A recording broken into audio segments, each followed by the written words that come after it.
ఆంధ్రప్రదేశ్ పారిశ్రామిక రంగానికి మరో భారీ విదేశీ పెట్టుబడి ముంగిట నిలిచింది. ఉత్తరాంధ్రలోని అనకాపల్లి జిల్లాలో మరొక భారీ స్టీల్ ప్లాంట్ ఏర్పాటుకు ఒక ప్రముఖ జపనీస్ సంస్థ ఆసక్తి వ్యక్తం చేసింది. సుమారు 50,000 కోట్ల భారీ పెట్టుబడితో ప్లాంట్ ఏర్పాటు చేసేందుకు ప్రణాళికలు రచిస్తున్న ఈ సంస్థ ప్రతినిధులు మాకవరపాలెం మండలంలోని ల్యాండ్ బ్యాంక్ భూములను స్వయంగా సందర్శించి స్థలాలను పరిశీలించారు. సుమారు 1,000 ఎకరాల భూమిని కోరిన ఈ జపాన్ కంపెనీ ప్రతినిధుల పర్యటన మరియు అనకాపల్లిలో రాబోతున్న పారిశ్రామిక విప్లవం తాలూకు పూర్తి వివరాలను ఈ వీడియోలో చాలా క్లియర్గా చూద్దాం.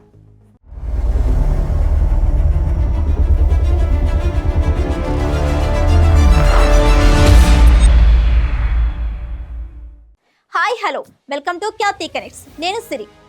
అనకాపల్లి జిల్లా పారిశ్రామికంగా వేగంగా విస్తరిస్తున్న తరుణంలో మరో అంతర్జాతీయ దిగ్గజ సంస్థ జిల్లాలో అడుగు పెట్టేందుకు సిద్ధమైంది. జపాన్కు చెందిన ఒక ప్రముఖ పారిశ్రామిక సంస్థ మాకవరపాలెం మండలంలో మేజర్ స్టీల్ ప్లాంట్ ఏర్పాటుకు ఆసక్తి కనబరిచింది. ఈ క్రమంలో రాష్ట్ర ప్రభుత్వం సిద్ధం చేసిన ల్యాండ్ బ్యాంక్ భూములను పరిశీలించేందుకు కంపెనీ ప్రతినిధుల బృందం మంగళవారం పర్యటించింది. ఆంధ్రప్రదేశ్ పారిశ్రామిక మౌలిక సదుపాయాల సంస్థ మరియు రెవెన్యూ అధికారులు పైడిపాల, పెద్దిపాలెం, బురుగుపాలెం మరియు తుటిపాల రెవెన్యూ గ్రామాల పరిధిలో పారిశ్రామిక అభివృద్ధి కోసం గుర్తించిన దాదాపు 4,250 ఎకరాల భూములను జపనీస్ టీంకు చూపించారు. ఇందులో భాగంగా తుటిపాల పరిధిలోని అడిగర్లపాలెం భూములను ప్రతినిధులు క్షుణ్ణంగా పరిశీలించారు. 50,000 కోట్ల అంచనా వ్యయంతో నిర్మించి తలపెట్టిన ఈ ప్రాజెక్టు కోసం సంస్థ దాదాపు 1,000 ఎకరాల విస్తీర్ణంలో భూమిని సేకరించాలని భావిస్తుంది. అధికారులు అడిగర్లపాలెం మరియు మామిడిపాలెం గ్రామాల పరిధిలోని రిజర్వాయర్ మరియు జడ్జిగెడ్డ ప్రాంతాలకు సమీపంలో ఉన్న స్థలాలను చూపించారు. ఈ సందర్భంగా ప్లాంట్ నిర్వహణకు అత్యంత కీలకమైన నీటి లభ్యత, విద్యుత్ సరఫరా మరియు రోడ్ కనెక్టివిటీ వివరాలను ప్రతినిధులు అధికారులను అడిగి తెలుసుకున్నారు.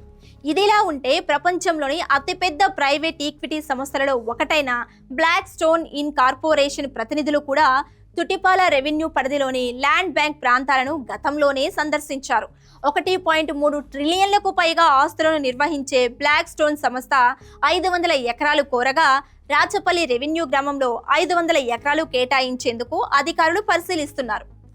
ఇప్పటికే అనకాపల్లి జిల్లాలో ఆర్సెలర్ మిత్తల్ మరియు నిప్పాన్ స్టీల్ ఉమ్మడిగా భారీ ప్లాంట్ ఏర్పాటుకు సన్నాహాలు చేస్తున్న వేళ ఇప్పుడు మరొక జపనీస్ సంస్థ 50,000 కోట్ల పెట్టుబడితో ముందుకు రావటం ప్రాధాన్యతను సంతరించుకుంది.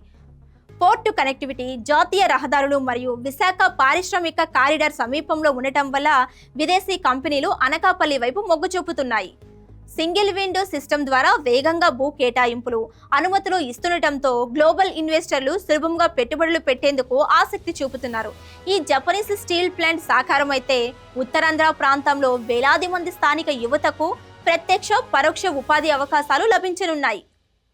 అనకాపల్లి మాకవరపాలెంలో 50,000 కోట్ల జపనీస్ స్టీల్ ప్లాంట్ ఏర్పాటుకు భూముల పరిశీలన జరగటం ఏపీ పారిశ్రామిక అభివృద్ధికి మరొక పెద్ద ప్రేరణగా నిలవనుంది.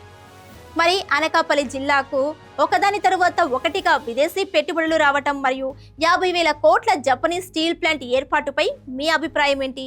మీ అమూల్యమైన ఆలోచనలను కింద కామెంట్ సెక్షన్లో తప్పకుండా రాయండి. మరిన్ని తాజా వార్తలు, నిష్పాక్షిక అప్డేట్స్ మరియు విశ్లేషణల కోసం మా ఛానల్ని ఇప్పుడే లైక్ చేయండి, షేర్ చేయండి, సబ్స్క్రైబ్ చేయండి. కీప్ వాచింగ్ ఖ్యాతి కనెక్ట్స్.